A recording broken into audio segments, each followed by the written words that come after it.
Thanks for clicking. All eyes were on Stats Canada this morning as it was set to release Canada's inflation data for the month of June, with most of the big banks predicting that we would see Canada's inflation rate come in under 3%. We got our answer at 8:30 this morning when Stats Canada announced that Canada's inflation rate had come in at 2.8%, the lowest we've seen since March of 2021.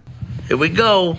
Indeed, the sub 3% CPI will no doubt amplify the barrage of calls that we saw after last month's CPI print for the Bank of Canada to stop on its interest rate hiking path. Craig Alexander, chief economist at TD Bank, is one of the latest to add to the narrative that the Bank of Canada's interest rate hikes are doing more harm than they are good. But it's not clear that such calls capture the whole picture, with some, including the editorial board of the Globe and Mail, calling this line of thinking nonsensical, noting that the argument is akin to complaining that you get soaked when using a life jacket. So what I want to do today is go over Canada's inflation data for the month of June, take a look at those arguments saying that higher interest rates are doing more to push up inflation than they are to restrict it, and then discuss what to look for next. Speaking of next, the end of the month is fast approaching, and with that comes the release of July's real estate data, which many are expecting will show a continual slowdown in the housing market.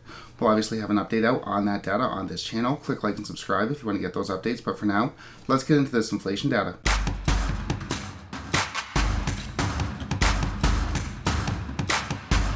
Onto the data. As mentioned, June CPI came in at 2.8%, down 5.3% from last year's 39-year high. The move downward was widely expected as base year effects kicked in, and ultra-high gas prices last June resulted in a major decrease in the CPI this year.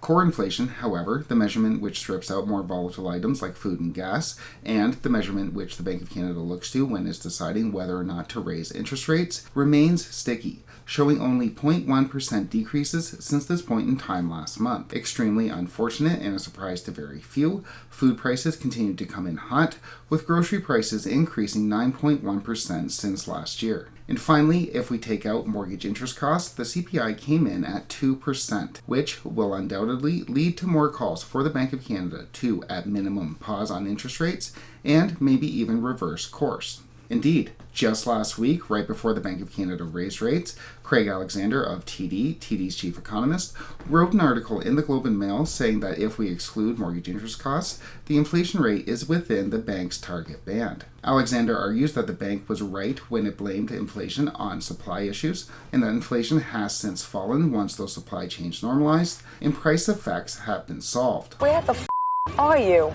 Further, Alexander argues, the rate hikes that we've seen have had little impact, real estate prices have fallen but not by very much, and employment growth remains healthy. What else did he say? So the argument coming out of the chief economist at TD Bank is that the inflation that we did see was a result mostly due to supply chain issues, and that the interest rate hikes that we've seen over the past year haven't had that much of an impact on inflation anyway. In fact, due to higher mortgage costs, according to Alexander, higher rates are pushing up inflation more than they're restricting it. But, as even Stats Canada is very quick to point out, a lot of this price retrenchment, a lot of this disinflation, is due in large part to base year effects. So because prices were so high last year, such as gas, because gas prices were so high last year, its reversals and those reversals' impact on the CPI are going to be magnified when we look at the data. And when we look closer at the data, we can see this in full effect. Gas prices are down 21.6% since this point in time last year, but they're up 12.67% since December. In fact, most items in the basket are up since December as well. Food is up 4%. Shelter, which includes mortgage interest cost, isn't as high as the year over year. Transportation, which is a negative when compared to this point in time last year, moves up 3% when compared with 6 months ago. In fact, overall inflation in Canada, just compared with 6 months ago, just compared to December of 2022, is up 2.68%.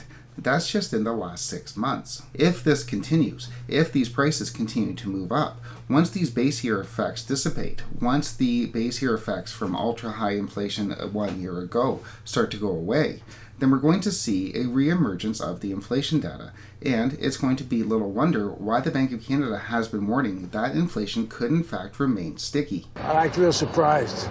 So, looking at just the last 6 months of data, rather than the last year of data, which is going to be skewed by the base year effect, it's not clear, as of now at least, why commentators such as Alexander continue to push the narrative that the Bank of Canada is doing more harm than good, that the inflation problem is just about kicked, and the Bank of Canada can relax.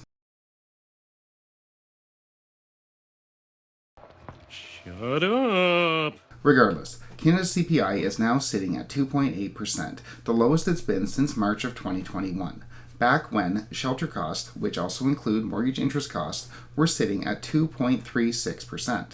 March of 2021 would have had enormous base effects, except in this case, the mortgage interest costs would have gone the other way. March of 2021 would have been 1 year following March of 2020, and interest rates had plummeted. TD itself had a 5-year fixed rate sitting at 2.34 and a variable rate of 1.55. On a lark, I thought I'd double check on Google to see if between March of 2021 and April of 2021, if there were any calls from the banks, from the usual suspects, for the Bank of Canada to raise rates to tame inflation, as obviously mortgage interest costs would have been artificially pulling down the rate. I didn't have any such luck. I did find an article with TD warning against knee-jerk reactions to the housing boom, and another one where TD said that inflation would be remaining low for some time. So, in summary, Canada's inflation data for June coming in at 2.8%, the lowest it's been since March of 2021. But, as we saw in the data, a lot of this is due to base year effects. And if we compare Canada's prices to just 6 months ago, if we compare it to December of 2021, we can see that prices are continuing to go up. It's not as though this inflation problem is kicked.